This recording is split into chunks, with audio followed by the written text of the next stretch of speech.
June 6, 1944. D-Day. Lieutenant Colonel James Earl Rudder had exactly 30 seconds to make a decision that would determine the fate of 10,000 Allied soldiers storming the beaches of Normandy. What he chose to do next would become one of the most brilliant tactical moves in military history, and it all came down to a single split-second observation that every military strategist still studies today. Rudder was commanding the 2nd Ranger Battalion, tasked with scaling the 100-foot cliffs of Pointe du Hoc to destroy massive German artillery guns that could obliterate the entire D-Day invasion fleet.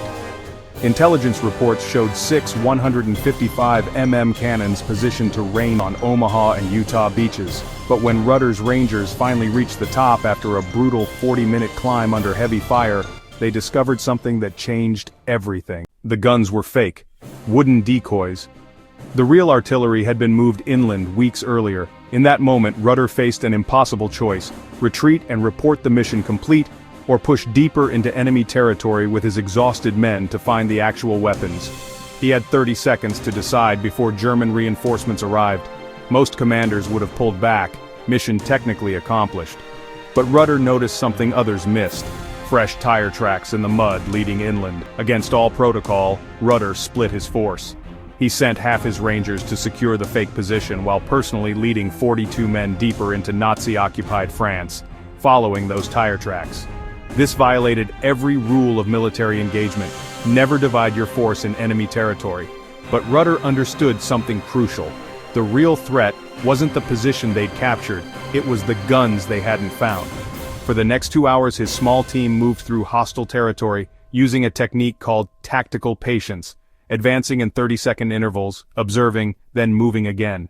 At 0800 hours, they found them. 5 massive 155mm cannons, fully operational and aimed directly at the invasion beaches. The 6th gun was already firing on Allied ships.